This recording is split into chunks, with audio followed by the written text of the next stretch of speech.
game. You got another wire? Here, can we just use all the wire guns? Never ever felt this way.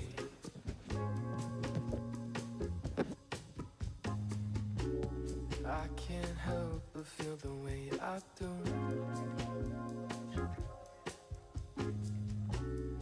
Feeling my insides falling. Okay. The mics or the chairs? The chairs. Okay. So moderator gets the... All the things I do for you. All right. But only if she calls me.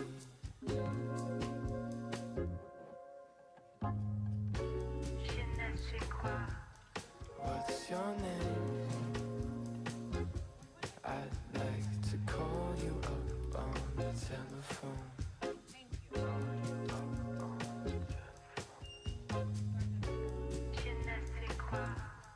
What's your game?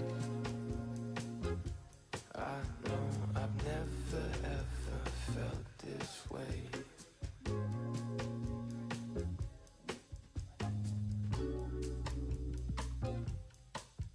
Anything else down here?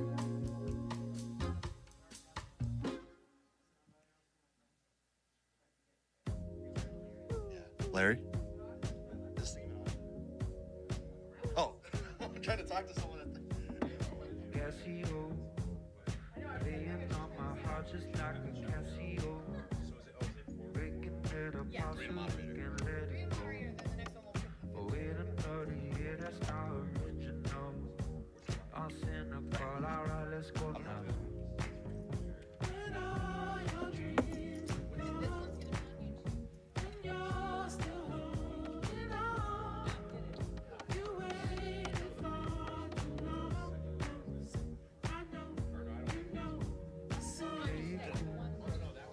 I just want the keys back to my vehicle. They're just gonna tell you that I was with you. It was great, yeah. And I just wanna tell you this is how I feel. I know you feel, I know you feel it. Seems to be.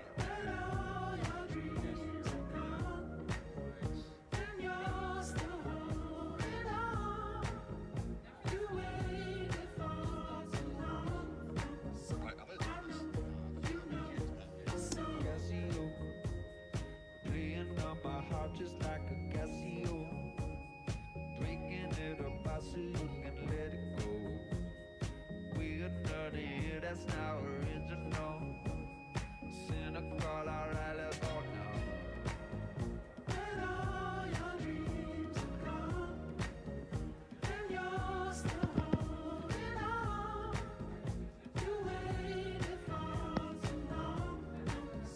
I know, you know, so when all your dreams are gone, and you're still holding on, you waited for too long. Yes. All scoot.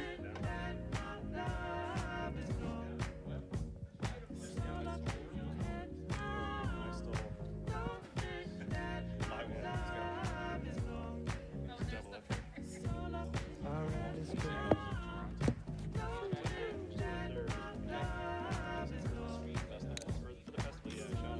Alright, let's go. Everything's so good, I can hardly stand it. Just gotta talk to Katie today. She's due in like 2 weeks.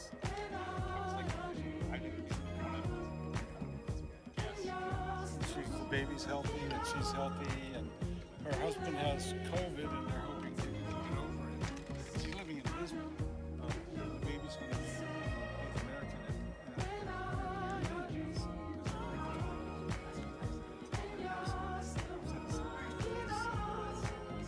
Depending on how things go here, I mean,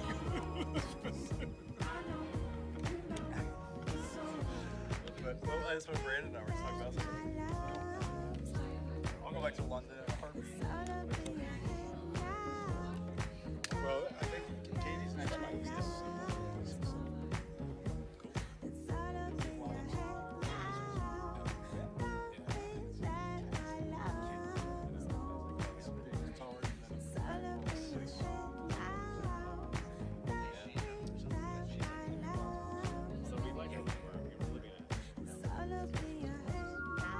She's involved in all the developments.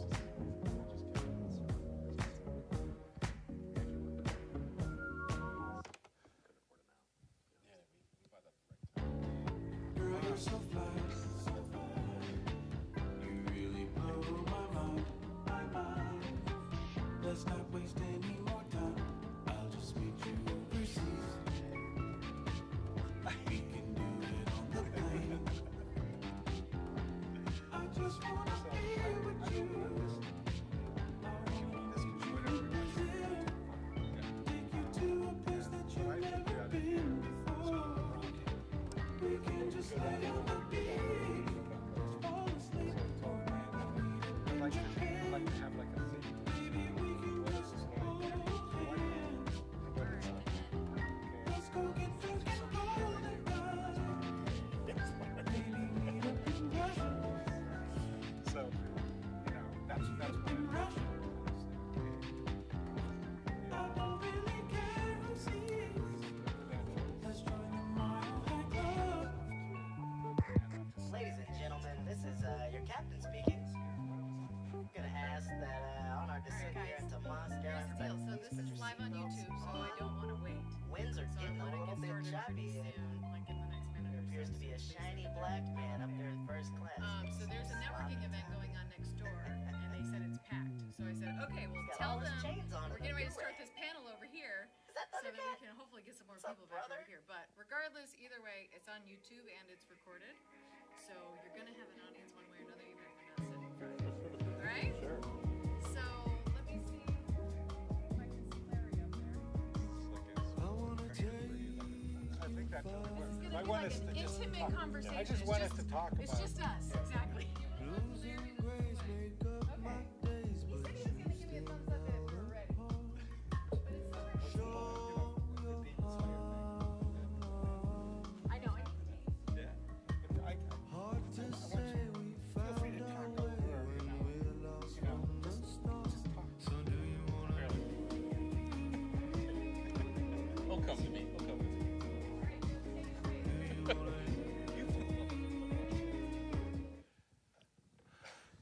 Welcome everybody, and also welcome all those people out on the in the Ethernet out on YouTube. Welcome to this alumni panel here for the Los Angeles Film School. It's our 25th anniversary. It's so exciting. It's so fantastic. And I am so excited because we have a panel here of old timers who've done some amazing things. And what we want to do is we want to talk about what our experiences, what their experiences were like here, and what's set them off into the industry, what were the successful things that happened, the people that were maybe important in terms of their success and in terms of the future projects they're doing now. I think I didn't say it. My name's Joe Byron. I'm retired from the Los Angeles Film School, but I did have the honor of teaching the very first class back almost exactly 25 years ago. Today's the 10th. I think the first class was September 8th, 1999. So that's how close we are. And I like to think of myself as the school's favorite uncle, okay? So let's move on. Sitting immediately to my left is James Cotton. And James, I think you graduated in 2001, am I right? I think that's correct. Okay. I forgot a long time ago. Yeah, I want to say that when I first met these guys, I was younger than they are now, okay? So forgive me if my memory's not really great, but they still look young and fresh to me. So, yeah, 2001, it might have been 2002 or. Yeah, it was like I was right on the cusp, like either 2001 or right after. But I think we went to the graduation class on December. Yeah, I remember right. That makes sense. And James is a director and a writer and a producer, and he's a executive producer of special effects. Yep. And he's got a lot of really great movies. The Line. Yep. Madison County. Painted Woman. Yep. Very, very good movie. Oh, thank you. And you also worked on the movie with the special effects with Hemsworth? Extraction 2? Yeah, but I wasn't. I was thinking of the one with Mr. Fantastic. Oh, yeah. Captain Fantastic. Yeah, Captain Fantastic. Yeah, it was a fantastic movie. That's a good movie. That's really And good. lots of other things too. And we're going to get him to talk a little bit more. On the other side of him is Brandon Trost. Most of our alumni know Brandon. Brandon was in our second class ever. He started in November of 1999. We were just chuckling with him because he was 18 and just barely old enough to go to the school here.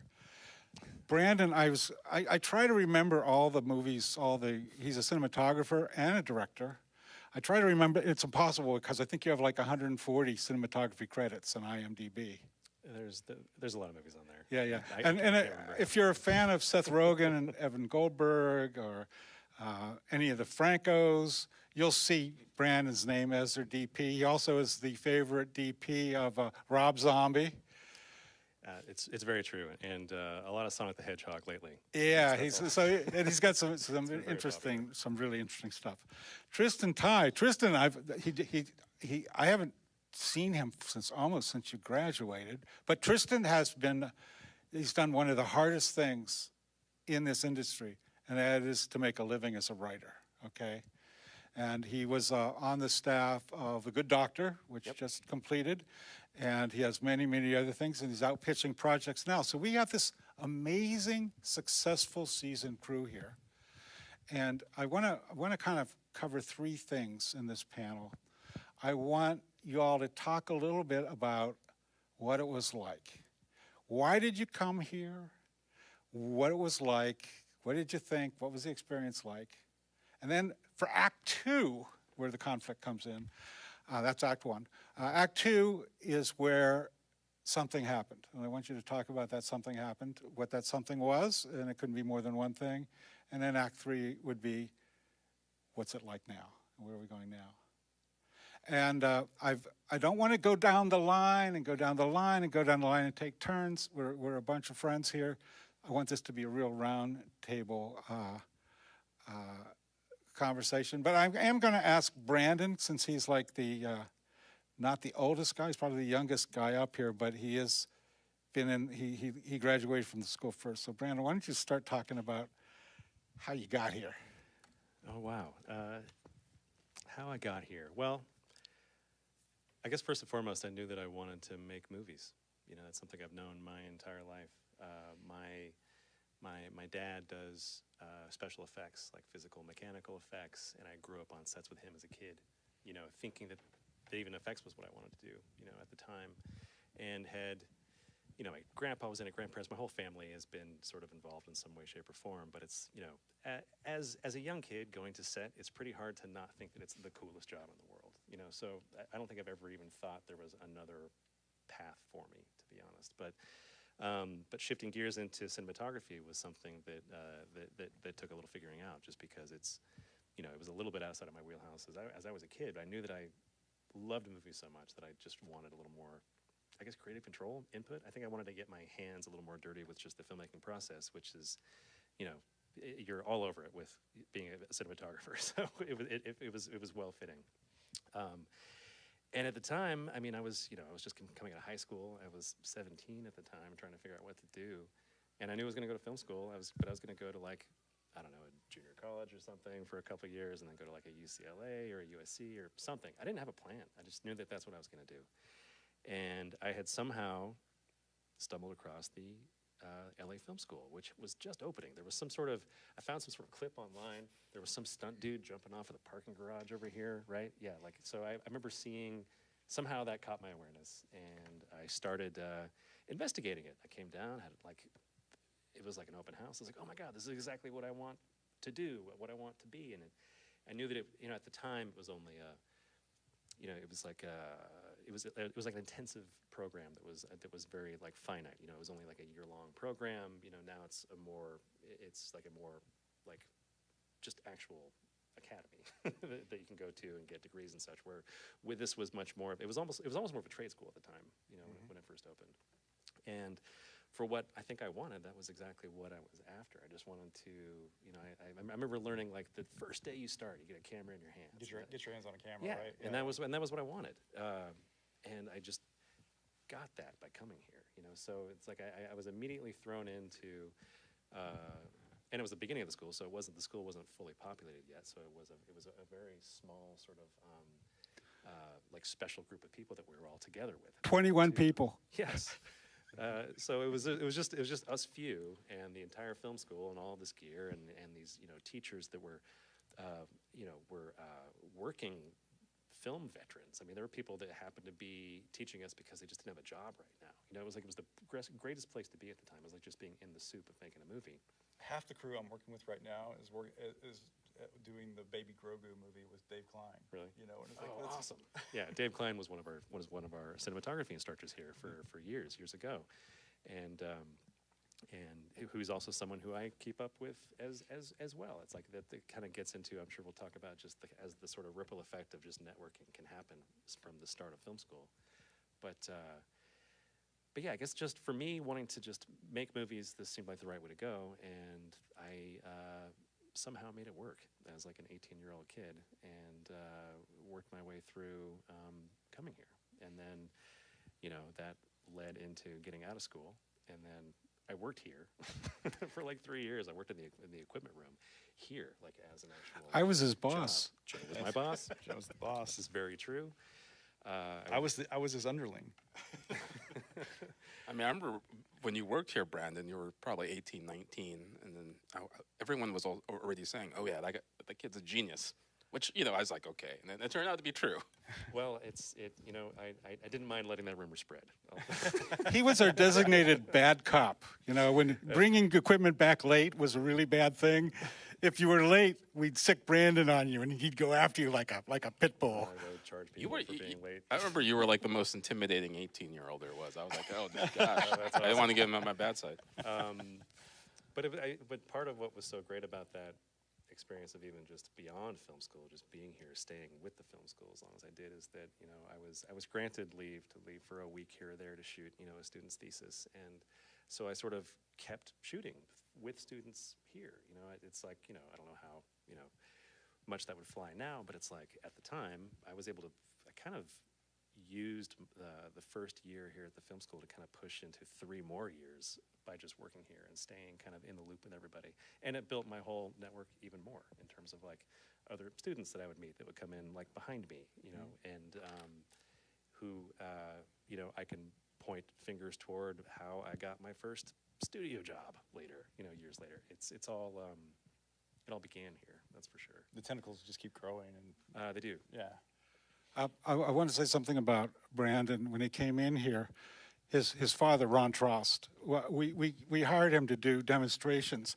And oftentimes, Ron was a specialist in special effects, and not computer effects, but real special effects. So we'd be pushing people off of cliffs and stringing people up by their necks and blowing things up. So it was really great to have Ron involved in all of that. And I also wanted to say that Brandon had there was a certain awe about him because he'd played an extra in the movie Rushmore. That's right. Okay, at the end, the last scene where they're doing the high school play, right? This is true. You're in there, right? Oh yeah, I am. Bazooka boy. You'll see me. I'm a Vietnamese soldier who runs up and fires a rocket launcher. Yeah. Called him Bazooka Boy. Power in the audience. Yeah. Yeah. That got me 2 days of stunt pay as a 16-year-old kid, and it was enough to help me like get a car. It was crazy. Yeah, what a way to do it. That's awesome. Yeah, I've never had a job outside of the film industry. So again, I wouldn't know what to do with myself if I didn't have this. So thank God, it's working.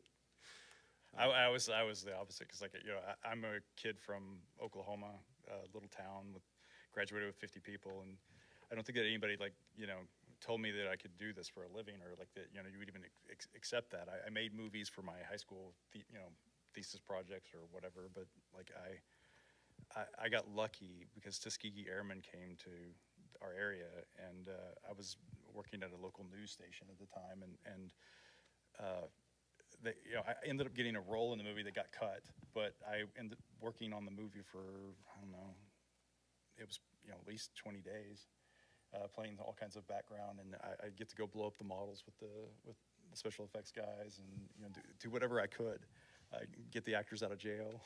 Oh, rad. but I fell in love with it then. So you tried the acting side of it, and then somewhere along the way, I was like, I like storytelling. That's what I want to do. So I went to London, the film school first, because Michael Mann had gone over there, and that was like the guy at the time, and I wanted to. My mom got sick, so like you end up like coming home and not finishing the program and still feeling a little lost, and that's when I happened upon the LA Film School. I was like trying to get into AFI and trying all these things, and the LA Film School just opened up, and same as Brandon, I just wanted to get my hands on cameras and show what I could do. And I think my film school thing was like I got in at first, and it was like we were the party group, and we just had fun, and most of our movies showed it. I mean, you saw some of the stuff with Rick, and Yeah, I was there for some of it too. Were you talking about Richard Black? Yeah. I remember him.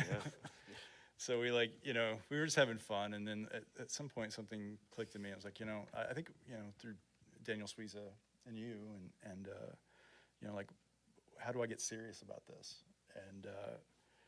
And then graduation happened, and Roger Corman spoke at our graduation, and Amadeo Diadamo came up to me afterwards and said, get your stuff in. Roger's going to make a deal with the school. And I turned it in, and it's a little hazy inside of there. I know I went back for Christmas. This is why I know it was December. I went home, and Diana Kessler called me and said, come back. They want to do another interview with you.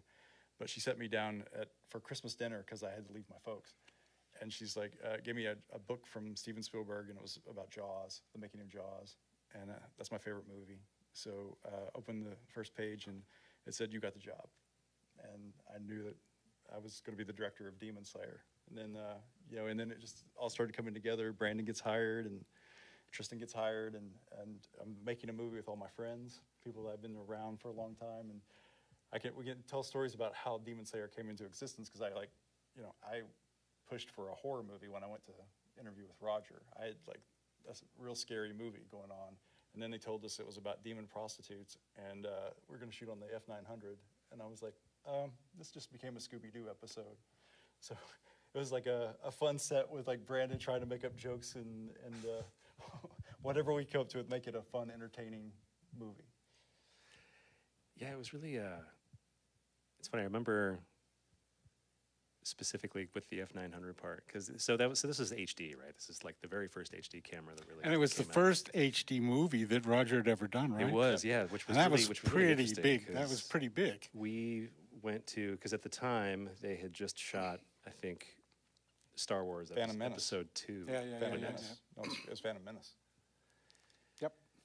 Phantom Menace. Phantom Menace was shot on film, mostly. Both. But I know it was big on the second one, wasn't it? Yeah. It was like full on. At any rate, they had designed. We're arguing with the cinematographer. We are, yeah. We're going to lose, I think. I don't know. I mean, that's at least that's what I remember from the time. I could be wrong, but they had just specifically designed lenses for it, which was a very cool thing for us to just get our hands on. But I remember Roger Corman was there with us at Panavision, and it was a big deal because we're at Panavision Woodland Hills, the original Panavision Woodland Hills, and he had never been to Panavision before because he'd always owned his cameras. Who was the guy that was running Panavision at the time? Was Bob something? Oh, shit. I think it was either you or somebody put me in contact with Bob, and I got Roger. He's to a show VP. up. He's a vice president. It's It'll Bob come Harvey, to me in right? a minute. Yeah, Bob Harvey. Bob Harvey. I'm sorry? Isn't his name Bob Harvey? Bob Harvey. Yeah. Yeah, he would always come out to all the Panavision dinners. It was a whole thing. Like, he was very much like the, face of Panavision at the time, and for years later. But yeah, I remember it was a big deal because everyone from Panavision came and gathered around just to see Roger Corman standing in the standing in the halls. Yeah. By the way, shout out to all the people who were on Demon Slayer who were not here. It's sort of amazing to see like all the talented people that were part of that crew. I mean, John Valerio, who was part of our class, won an Emmy. Who's doing very well Yeah, right now, he won isn't an he? He's an editor and producer on White Lotus. He's White currently Lotus. in Thailand. Shameless. Yep. Parks and Rec. Yeah. Wow. And then who else was on that? The sound mixer. Then he won an Curley. Oscar. Tom Curley won an Oscar for Whiplash. Wow. Sarah Esberg, who hired me, she didn't go to school, but she worked for Corman. She's Corman's guy. Yeah, she's gone on to make Academy Award-winning movies. She's Plan B. Plan B. Yep. 12 Years a Slave, Moonlight. Yeah, there's Carlson, Sir like Carlson he was your camera op, wasn't he? Or first AC, Carlson, and he got discovered by Steven Spielberg and became an actor. Really? Who was who was the production designer? Camby's Hamadi. Oh, Camby's. Yeah, Camby's. he was in our 6-week program. Yeah, he was a 6-week program guy, and I haven't talked to Camby's in a while. I mean, he was really big in like commercials. Yeah. Well, he's like a Architect, seasoned too. architect. Yeah. He was has quite books. something. So, Tristan, we didn't get to hear your pre-story. Oh, yeah. So I'd like you to share that if you don't mind, and also bring us up in terms of how you became the writer of this movie for. Yeah. Well, much like these guys, I was sort of drifting along and didn't know what to do. I was originally went to UCLA first. I was an English and comparative lit major. But I also, during that time, I was, taking a lot of film courses. These are, theoretical courses where you would watch, old American movies or old European movies, which I really love. So because I think I already had, a background on that, I didn't need to go to film school to be taught, the French New Wave. I was I wanted, you guys, I just wanted to get my hands on the equipment and the camera, which I never had. And I remember it was sort of... I remember, I found out, but the school was still new. I remember, I saw the roster of teachers there. I was like, oh, I know all these guys. And I just took a tour. I just remember taking a tour, and it's okay, I'll just apply, right? And then next thing you know, they're I think they gave me a partial scholarship, so that sort of helped. I didn't come from, a really wealthy background, so I think the scholarship helped. But I remember, first day, they gave you a camera, and then our first teacher was, Larry Paul from the production designer of Blade Runner. I was like, oh my gosh. Back to the Future. Yeah, Back to the Future. Our editing teacher was Don Camburn, a legend who did Easy Rider, among other movies. He was president of the Editors Guild at that time. And with Rex Metz, worked on Jaws. So it was a pretty impressive roster of teachers that, I'm not even naming half of them right now. And then, it was great. I was part of James's same class, James and John Valerio, mentioned earlier, and Jessica Sterling, who was also a Spotlight winner previously. And I remember, it was just a great time being able to, I think, this is still really a small school. I think it was just this building, right? You didn't have the other building yet. It was totally new. The first 5 floors of this building. It wasn't even the whole building. Right. So I just remember what I liked about it was, you could definitely get your hands on the equipment and the camera and just go off and do your own thing. And then I remember seeing the ads posted on the walls for the Roger Corman thing. And I think I just submitted, I forget I think someone called me because, like James, I wasn't around. And then someone said, oh, you should apply for it. So I just sort of turned it in at the last minute. I think I used the script for my short film, which is the opposite of horror. It was just sort of like a dramedy. And, went through the interview process. And then, next thing you know, I found out that, James will be their director. And John Valerio's going to edit it. Brandon's going to, shoot it. And it was sort of an amazing experience. I remember, they only gave me, 2 weeks or something to write it. I remember it was this crazy short amount of time, which was super stressful. You know what I remember the most about that was the first draft came through, and there were it was all those producers giving it was almost like the studio system, right? Right. You had 1,000 people giving you notes, and I went in and said, "Hey, everybody, stop with the notes. Let's just let me fix it with Tristan, and we'll get it right." Yeah, I mean, looking back, I didn't even know what I was doing, and it was actually Demon Slayer was actually I remember the first thing they did was they gave me, it was a DVD copy of, I think the movie was called The Gateway. It was a Roger Corman movie with Roy Scheider, of all people, to firm up that Jaws connection. And they're like, we want to remake this for a more contemporary audience, a more urban audience. So yeah, that was the directive. But with demon prostitutes. Yes, with demon prostitutes. And snakes. Yeah, I remember snakes. Lots of snakes. Just so you know, the whole process of working on the Roger Corman movie, I think I remember someone from the production company befriended a snake wrangler, and they're like, oh, we could get snakes for free. That's going to be great production value. And we already had the script written, and then they're like, no, write a scene with snakes in it, make it with a naked actress or something. and that's what we had to do. And then didn't we randomly just find some bathtub in the middle of some hospital room Yes. at this like mental hospital that we were shooting at down in Downey? Is that where it was? It was Norwalk. Norwalk. Yeah. And we threw snakes in it. And we, So yeah, it was scary. that's scary. A bowl full of maggots. That's scary. I remember after the first few days of shooting, well, it was like it couldn't have even been a 20-day shoot, right? I mean, what was it like? I remember it being about 2 weeks. Was it? Yeah. So maybe it was like It's a little more than that. it was like a 14, 16-day shoot or something like that. 17 to 19. Yeah, maybe. yeah. Yeah. It was more than 2 weeks. I knew that because there were 2 weekends. But I remember there was a memo that went out to everybody from the Roger Corman like team, and it was like it was just like a little Xerox piece of paper that went out to every department head with like just bulleted about like everything they needed to do to make it look like be better, like frame it nicely so that you don't have any like blank spots in the frame. Do this, do that. It was all just like very obvious stuff that was kind of like, I don't know. Should have been insulting. It wasn't. It was hilarious. I saved it. I still have it somewhere. It's awesome. Oh my God. Yes. You got to get that for me. Oh man. I just remember being told by the Roger Corman team how to make a better, like bad Roger Corman movie. I know that I got a chance to talk to Roger a couple of years after the movie was made, and I don't remember talking specifically about Demon Slayer, but he did say at that time, I've never made a movie that I didn't make money with. Mm-hmm. So Demon Slayer was a profitable movie. Demon Slayer was made for $80,000, and when he had sold it in China for $300,000 before we even got done shooting. Yeah. I remember seeing it on the shelves in Blockbuster and Hollywood Video, and I was like, oh wow, such a proud moment. And just to tell you how naive I was like, looking back, I was like, I should have taken a picture of that, like on the shelf of Blockbuster Video, which to all Should you have young stolen kids, it. Yes, to all you young kids, was a place where you rented movies. It was on prior to It was on VHS too. I saw it on VHS tapes. Oh yeah. Yeah. Yeah, I know it was. But I was like, I didn't take a picture of it because I was like, there'll be many more to come. It played like it played for like 10 years on the Sci-Fi Channel. Yeah. And isn't that crazy? Yeah.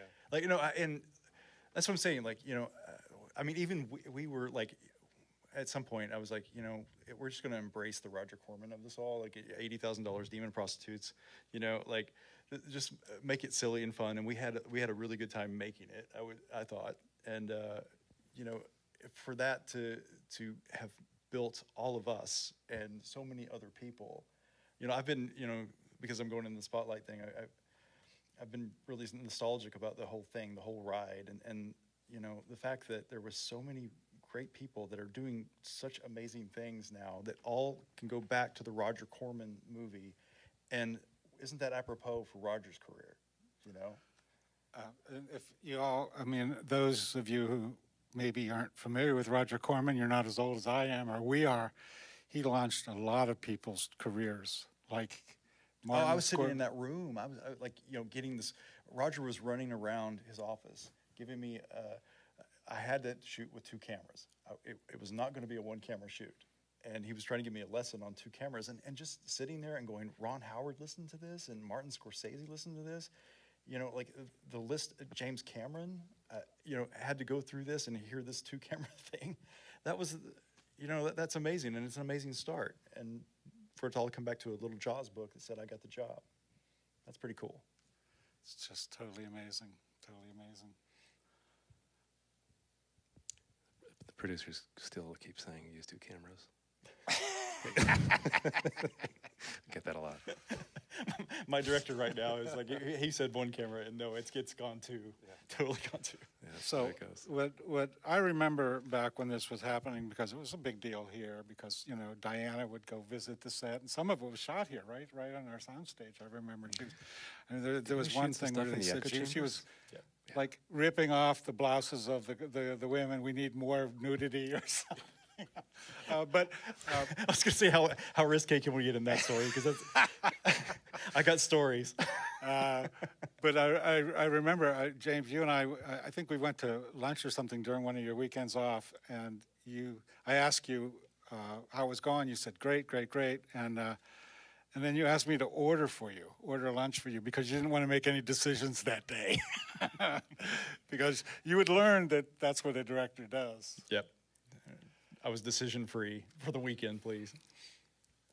And I think that's the marvelous thing about this particular thing that happened, and that you all had to perform as professionals, without the background, with only the school background, and with those other kind of things. Everybody had, like I said, it is what it is. It's a, crazy little B movie that, looks like a little bit of a cartoon. And that's what we wanted it to do. We wanted it to just be fun. And then, I think I took a lot of lessons from that in the beginning, because I was going for more commercial and what would sell and what would make money. And that thing made so much money and continues to make money. I mean, it's playing on Tubi still today. Wow, it's pretty insane. So I got really into the whole how do you make things that for very little that can make a lot of money, and I've been following that ever since. I don't think I've seen it in at least 20 years. Uh-huh. It's been a long time. Yeah. You've made a lot of things. Well, You've made a lot of. I'm just remembering it. I remember it was like a cartoon. You're right. Yeah. Yeah. Yeah, and like Adam Huss and remember we there was a movie called Monster Squad, and Brandon just dared me one day can you get Wolfman's Got Nards into this movie? Oh, and you delivered. I delivered. Yeah. Appreciate that. Didn't he also get a Kick Ass for the Lord in there? Yes. Yeah, that was from a Peter Jackson movie. Basic. So Anyway. you all went on, and one thing doesn't make a career. It's a lot of things that makes a career, and I can speak for all three of these guys up here, and that is the thing that caused them to be successful is the fact that even when it got slow, and even when it got ugly, or even when it got uncomfortable, they didn't quit. You just kept moving forward and forward. So it's not about finding the place where you want to be. It's about working every day, and every day getting better, and every day doing more. So I'd love to hear about, the things that happened afterwards, things that were challenging. I know, and I also, everybody loves name dropping. Well, they say they don't, but they do, So I would love to hear the people that you've all worked with in terms of actors, in terms of, other people. So, like your films, you had some really great people. And Oh yeah. No, I like after Demon Slayer, Brandon and I went up to Ron's ranch and made a movie called Fade. That ended up Josh Cook ended up being a sitcom lead for a couple years there too.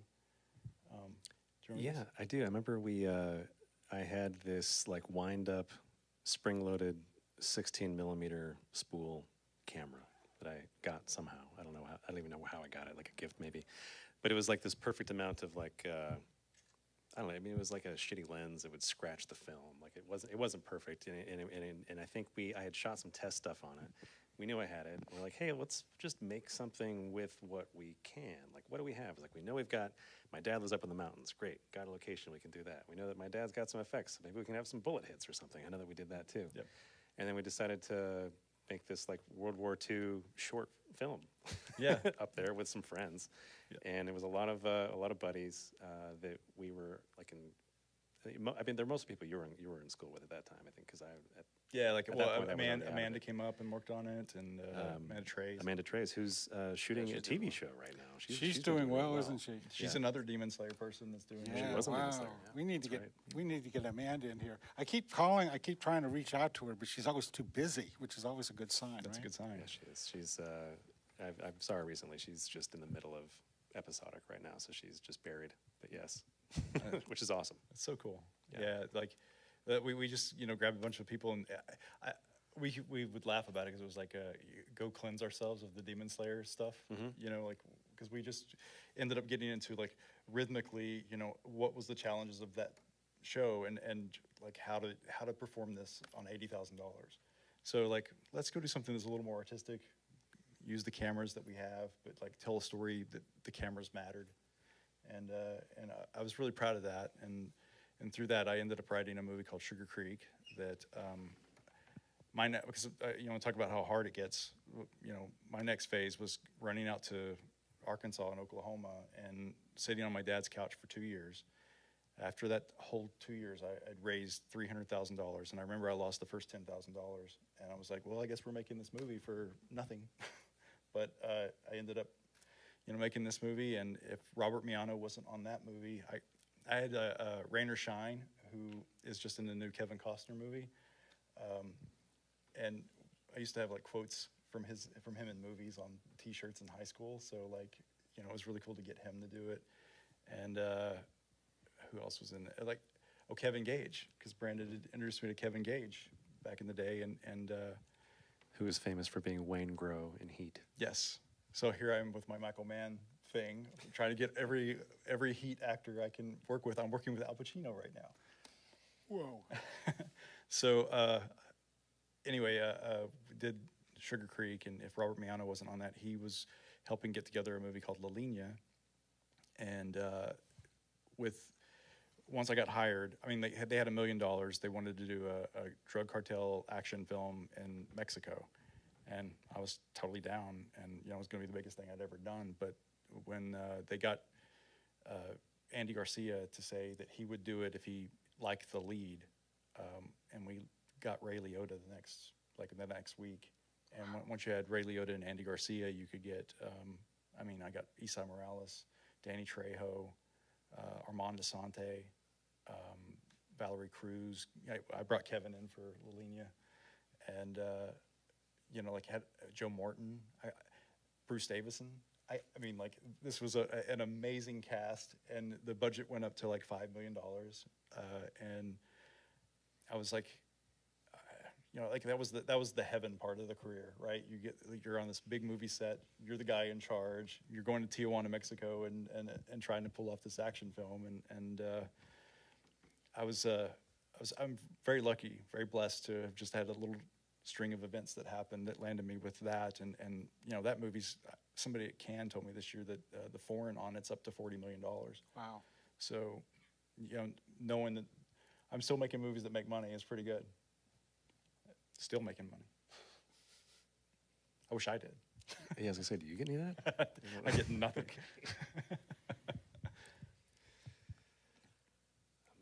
So, who did you bump into later on after Demon Slayer, Brandon? Oh gosh. You mean just in terms of like where everything went from there? It's just like it's after Demon Slayer. I mean, Was Lightning Bug before Demon Slayer or right Lightning after? Bug was after Demon Slayer. Right after. How about He Was Just a Quiet Man? When was that? That was in 2006. So after Demon Slayer, I mean, I think this is right around the time when I was probably finishing up at the film school. When I was working there. I think I was still working at the film school when I shot Demon Slayer, if I remember right. Yeah. But I shot as much whatever I could for years. I just I wouldn't say no, which was probably probably a gift and a curse at the same time. But I knew that I needed to shoot and I needed to make money, so I would kind of take anything I could just to try to survive, but also do what I wanted to do. So years later, eventually I get, and a lot, and some of these things are smaller, movies through like friends or people I had worked with or this and that. But it was, for me, it was Crank 2 was the big thing for me, which you shot on mini DV, right? Which I shot on mini HDV. Yeah, it's like just a weird format. It's like HD that's shot on mini DV tape. But that's something I can point right back to film school, because one of the directors was Brian Taylor, who went here and used to be he used to AC for me on shorts when I was shooting here at the film school. And then Mark, his co-director, was a acting student who also had reached out to me at one point, and he used to help me just kind of pro bono on shorts also separately. At any rate, they went off to have this kind of awesome commercial career, and they made Crank, which they tried to get me on at the time, but I was like this 24-year-old kid going in for a meeting at Lakeshore, and they're like, yeah, so these guys have never directed a movie before, and you haven't shot a studio movie, why would I hire you? They said that to me, just to my face. I was like, well, shit, it's a good argument. I didn't get the job, but they ultimately ended up getting other stuff, and then just stuck up for me and gave me a job. And once I had shot a studio movie, it was like I was part of the club. It was crazy. The first Crank movie was meant to star Gerard Butler, and and it was because Gerard Butler shot Jules Sahara here in the LA Film School. With Ariel Vroman. With Ariel Vroman, who's doing very well too, by Yes, the way. he is. He's doing a lot. And Gerard Butler, because he put Gerard in it, and Gerard was just trying to make his way during that time. He'd just come over from overseas. They agreed that if one of them got a break, they would hire the other one.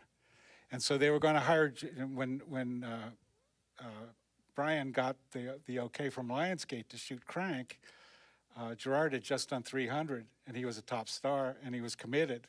So they brought in Jason Statham instead. So the rest is history in terms of that. But it all ties in, once again, to a big networking thing that's centered here at the Los Angeles Film School. That was where they had the camel in the It front is, stage. yeah. But they also, the movie that they shot after Crank was called Gamer, which did star Jerry Butler afterwards. So well, that's they where did he come had to around. he had to make that. He Yeah. had to.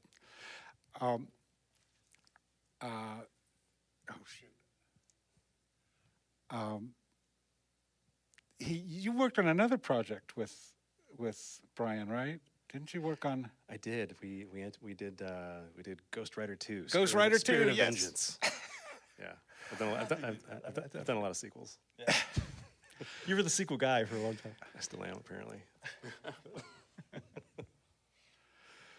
So, Tristan, what happened to you after Demon Slayer?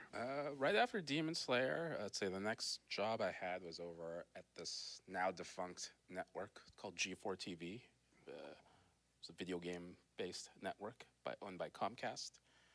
I remember I got this job working on this documentary series called Icons.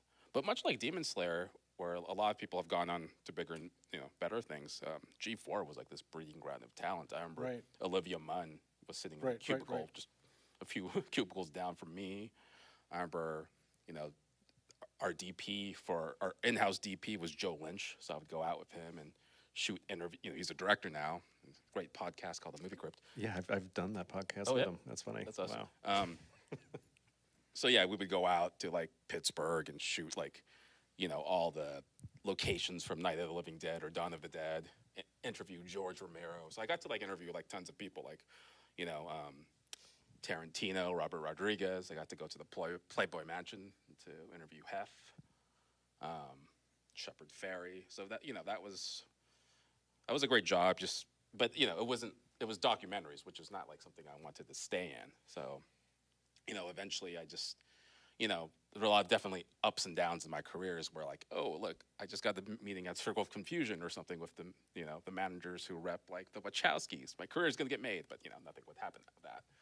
Or there'd be a meeting where I remember I was in the meeting one time and the assistant ran in and goes oh Jerry, they're talking to the other executive, Jerry Bruckheimer's in line for you, and then he's oh, tell him to hold. I'm in a meeting with Tristan here, and that made me feel good for a moment. I was oh wow, look at that. But then again nothing would happen, right? I was sort of a lot of my projects were stuck in development hell. I just did a lot of indie projects as well where I was writing. I wrote for a script for the actor James Hong. He's 90, almost 100 years old now. So it wasn't until I think I got into the Disney Writers Program that things started to definitely take off. So from there I got a bunch of general meetings, and for the last 3 seasons or so, I was 3 years or so, I was working as a writer on the show The Good Doctor, which was a great experience. Working with actors like Freddie Highmore and Hill Harper. Daniel Day Kim was a producer. So yeah, it's definitely a great job. I wasn't exaggerating when I said, making it as a writer is the hardest thing you can do. I mean, actors can have bad days, and we can all slip up and make mistakes, but you've got to be on it all the time. And, when you submit something, it's got to be your best work when you submit it. Right, especially since when you're writing on a show, you're really trying to execute the showrunner's vision. So, our showrunners, Liz Friedman and David Shore, who, have tons of credits of just sort of the great learning experience because they've just done so much great work. So it was definitely going to another kind of film school once again. I think there's a kind of an overall kind of theme to our discussions today, and that is about networking. And in fact, there's a networking event going on right here on the campus now. So I wanted to bring up a guy that I met fairly recently, like 4 or 5 years ago, and that's Philip Blade. Philip Blade was the first, and I think so far the only, but there'll be more, winner of an Academy Award that graduated from the school. And Philip is a production sound recordist mixer.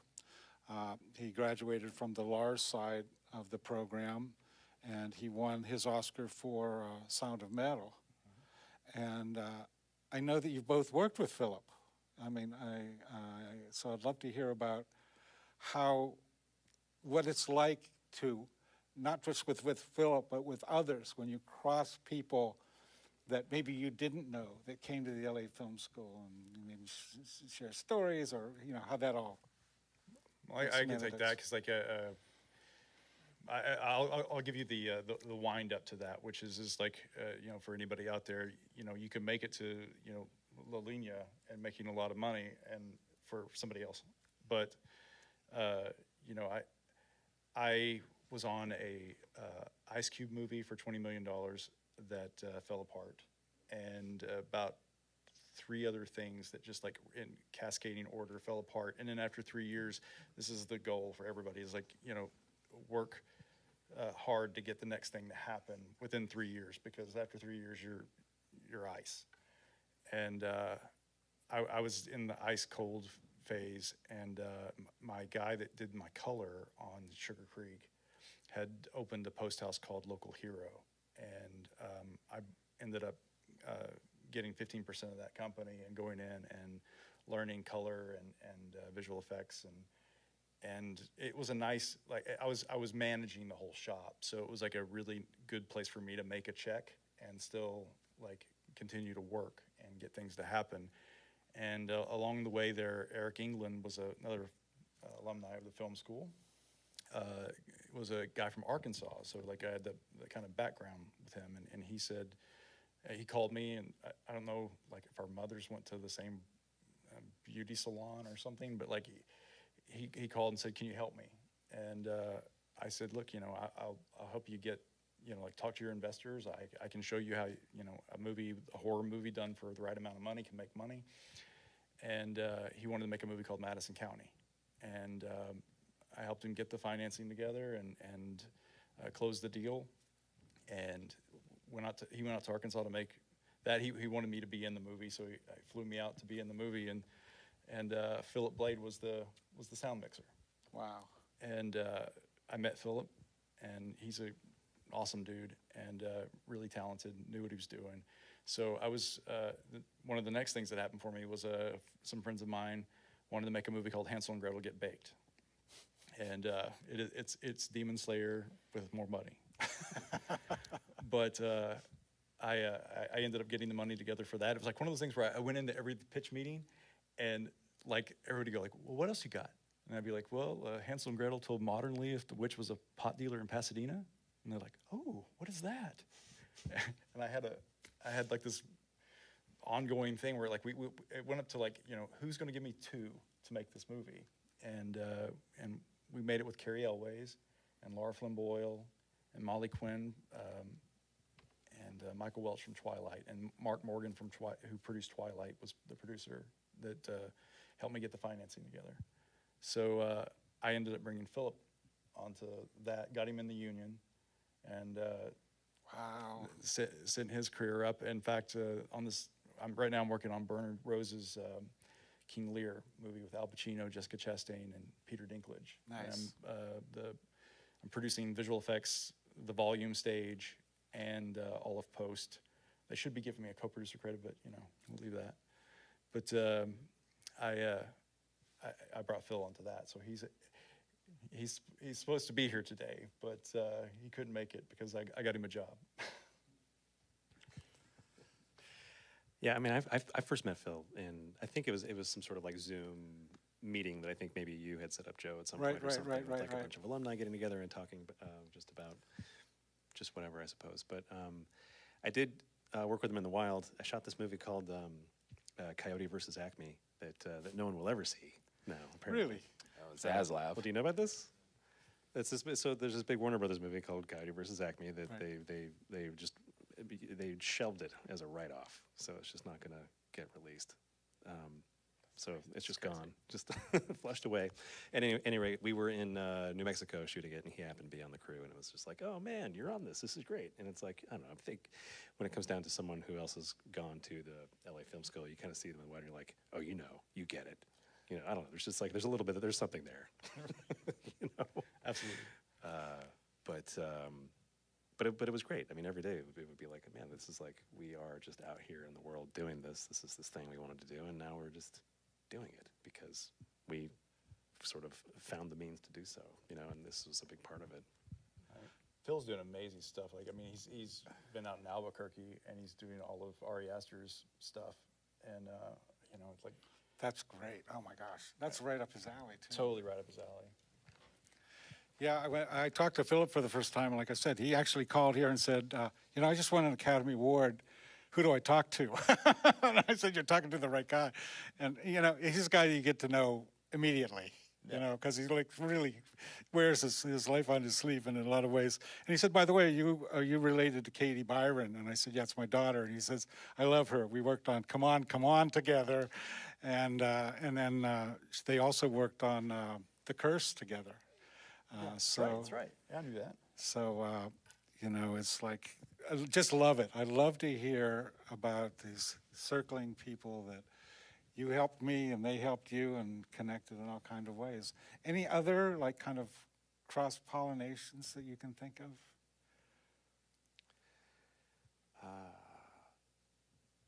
I mean, weirdly, almost not even from work. I'm just still friends with so many people from film school that I see all the time. I just saw Kevin Atkinson last week. I just saw Amanda Trey's. There's a lot of like just friends that we all work together whenever we can. And sometimes we'll bring each other in for jobs too, which is great. Like that's also something. Brandon, I remember I introduced you to Kyle Newacek at an event here at the school. Oh yeah. Where we gave you I think I gave you a pen or something, it's like come in and stimulate our students. And then you sent me like a picture like the next day or the day after of you and he on the set of Neighbors together. That's right. Yeah, they came in for a day to shoot a scene, and I went up to him and I was like, "Dude, you're on this thing. This is fantastic." And we took a picture and sent it to you specifically. It was so great. I mean, here we have. And he was playing like Carl, the drug dealer. Yeah, they had a cameo in the movie, right? Yeah. They're playing beer pong or something. They are, and then I went off to go work with Adam Devine separately on the Righteous Gemstones for a little while, and so it's amazing how specifically in the comedy world how small it is. You kind of get to know everybody and work with everybody very quickly. I've learned, but it's interesting how it all kind of just comes together from that sort of point. It's neat. So, what are we working on now? Let's talk about what's happening. I mean, you mentioned a bit about Al Pacino and maybe more details on that. And Brandon, I hold this. I want to hear about your directing experiences because I saw the episodes of Future Man that you directed and just loved it. Just loved it. It's the James Cameron episode. It's when they break into James Cameron's house to steal a bunch of like fuel for time travel. And they got the perfect director. I was stoked. That's so you. Anyway, Future Man. So I shot the pilot for Future Man, which is another. I guess just going back, just speaking of like how you can kind of get make friends with people and keep working with them. I got hired for This Is the End years ago, and that was my first time working with Seth Rogen and Evan Goldberg and all those guys. And for like 10 years, I worked with those guys pretty much straight. Just anything that they would do, chances are I was involved in some way, shape, or form. Future Man was just one of them. It was one of the shows that they put together. I shot the pilot, and they offered me a episode to direct, which was awesome. Because they were trying to get me to direct some other movie that ended up kind of falling apart. So it was a good place for me to kind of sneak in and do something. And then you directed American Pickle. And then after the other movie fell apart, An American Pickle came along, and that's the film that we made together. And that was just an amazing process. I mean, it's. I mean, I love being a DP. I love coming in to shoot a movie for a few months, handful of months. I don't know, 6 months, a year, depending on what it is. It's always a finite experience. When you direct a movie, all of a sudden it's 2 years of intensive labor over this one thing. which was marvelous and fantastic. But it's like, weirdly enough, just like, it's hard to pay the bills, man. Just on directing a movie, even if it's a studio movie and you get like actual scale for it, like they don't tell you that you Try the indie world. Oh, I bet it's worse. It's so much worse. So anyway, I've been shooting a lot since. Still looking for the right thing to direct. It'll come through. I mean, we were talking a little bit before we got together here on stage, and Brandon shoots a lot of movies that are kind of like on the edge of things, like Sonic Hedgehog. You know, there's 3 of those, right, coming up. The third one coming up. But I want you also shot Knuckles, and you directed some of Knuckles too. Right? I did, yeah. So just in this last year, I've been very lucky to be working a lot. But so I shot Sonic the Hedgehog 2 a couple years ago, and they brought me back for more Sonic everything. And there's a part of that's like a miniseries, like a 6-part miniseries that's like a spin-off show called Knuckles that I shot half of it and directed one of the episodes, which was very fun. And then we rolled right into Sonic the Hedgehog 3, which we've shot, but it's still in post right now. It comes out in December. But another movie that I shot comes out in December that I just went to Toronto for. It's this movie called Night Bitch, this Amy Adams movie that is pretty wild, that I think played well. And it's kind of neat that comes out the same I'm month so that Sonic excited 3 to see does. that one, honestly. I mean, when it was the title, I was like, Brandon had something to do with that. I did. It was very fun. And then that rolled right into the Naked Gun remake, which I've just shot as well, and that's being cut right now. So there's a lot of stuff coming. I can't wait for that movie.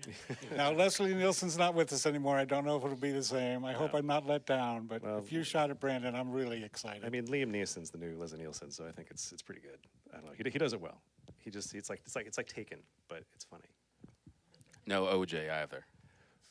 I'm not gonna say we didn't shoot an OJ joke. We'll see if it makes the cut. Like for me, so I had done a couple of movies with Bernard Rose. Bernard did Immortal Beloved and the original Candyman. Right. And he's been a journeyman working director for forever. And he's friends with Al Pacino and Al Pacino's Dream Project. And I think it's really cool that I'm going to be on what is probably, Al's saying it, his last leading role. So I'd like to be able to be involved with that and for all these actors to come out and, want to do King Lear with him because that's his dream project. I think that's pretty cool. It's basically like an old man having a fever dream as he's on his deathbed. And the dream is that he's King Lear. And it's going along pretty well. We're in week 4 of 6. Very cool, very cool. And Tristan, you, now that The Good Doctor has stopped, what's going on in your life? Out pitching and developing. Currently, I'm attached to this video game IP, which I don't think I can name yet, but sort of like Sonic, So I'm just out pitching that right now. So we'll see. Hopefully that could be something, and then maybe bring Brandon on board. Do you have? I have a lot of experience shooting animated VFX characters at this point. Just put that out there. The 3 of you have a lot of things in common, obviously, having worked together so much and having the same background here at the school and all of that. But I consider you all to be really, really great storytellers. I mean, if any one of you were to say, you got to see this film, I will do it. I will do it. Or you got to see, when we screened Painted Woman here, I was really blown away, Thank you. And that was, it's totally great. So I would kind of like to ask you, as storytellers, what would your dream projects be? I mean, if you could get the funding, what would you like to do? What story would you like to tell? One group of stories that I want to tell. I want to tell Southern noir monster movies. I want it like deep, heavy Southern noir baked monster movies. So werewolves and vampires and all the classics.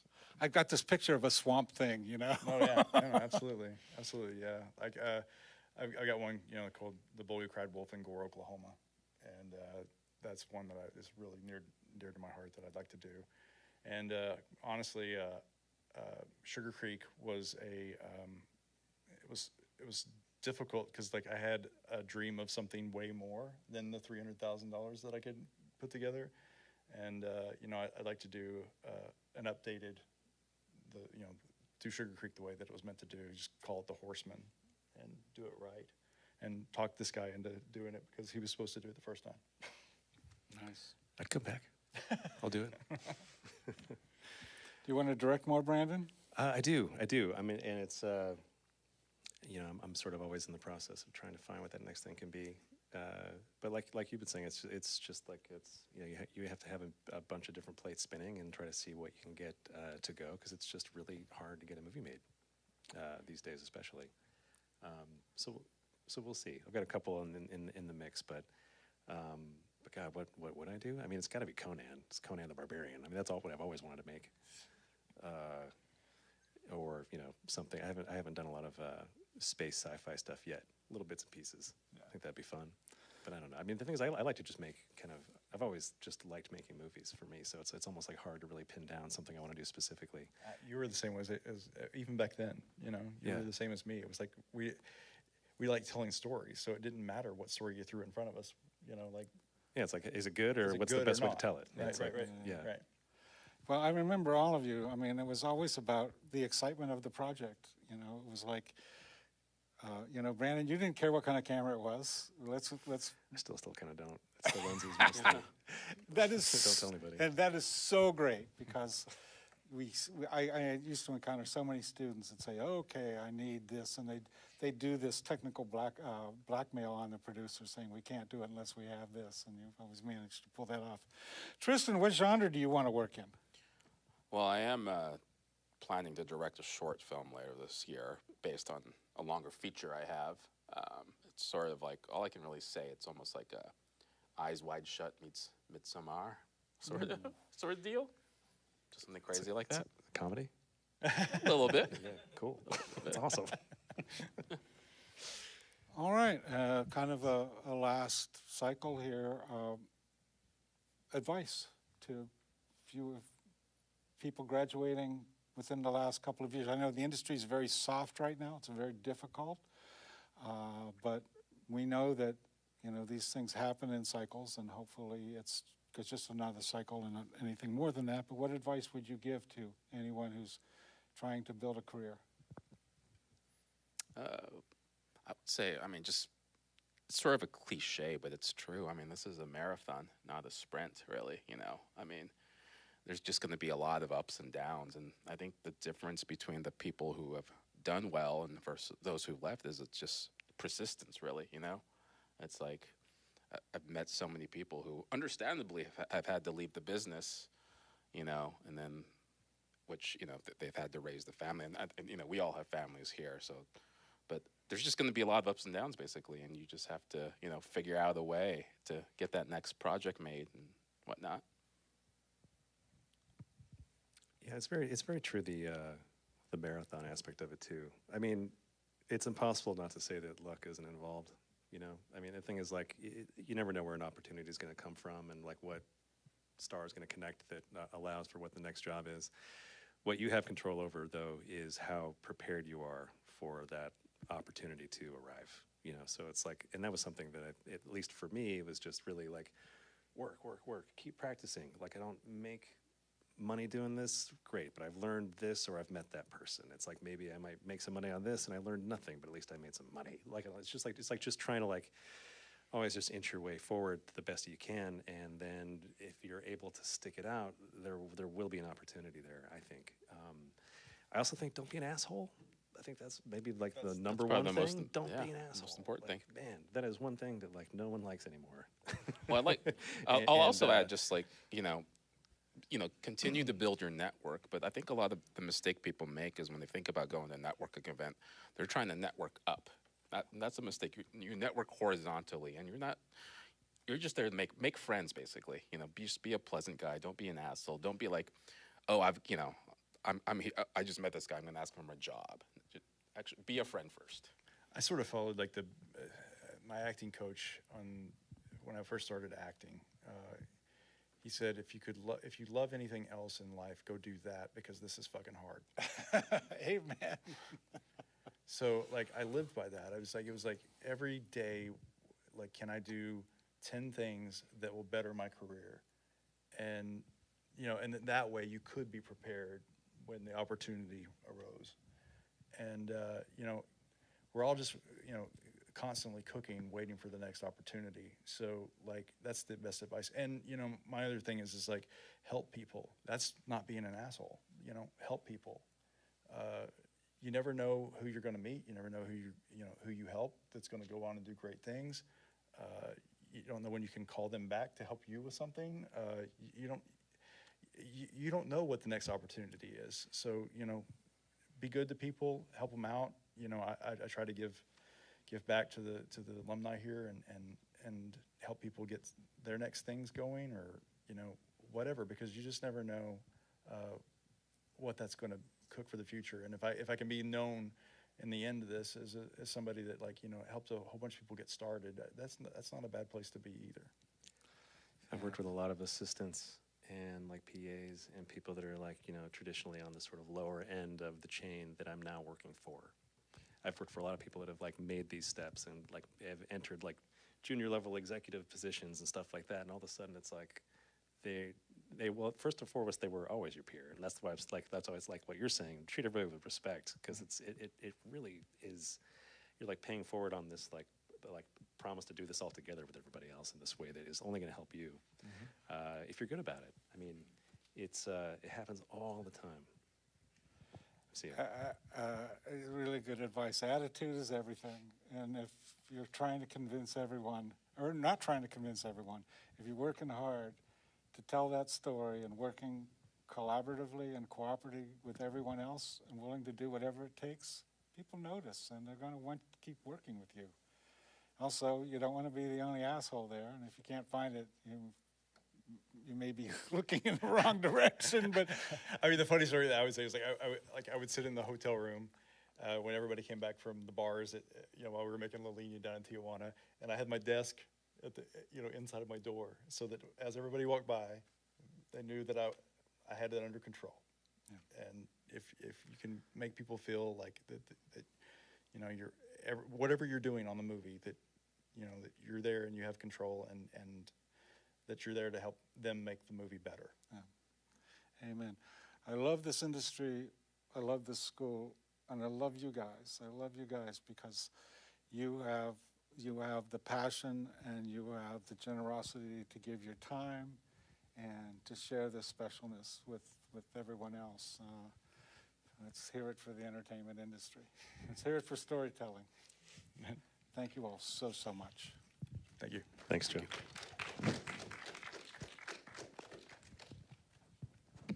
Thank you all. We're going to be having one more panel tonight, if you can stick around. The last one is starting at 6 o'clock, and you're going to be able to meet, in addition to James Cotton, one of our Spotlight inductees, he'll be joined by several other Spotlight inductees. So get to know them, and we'll have time to ask them questions as well. So stick around if you can. Thank you guys so much.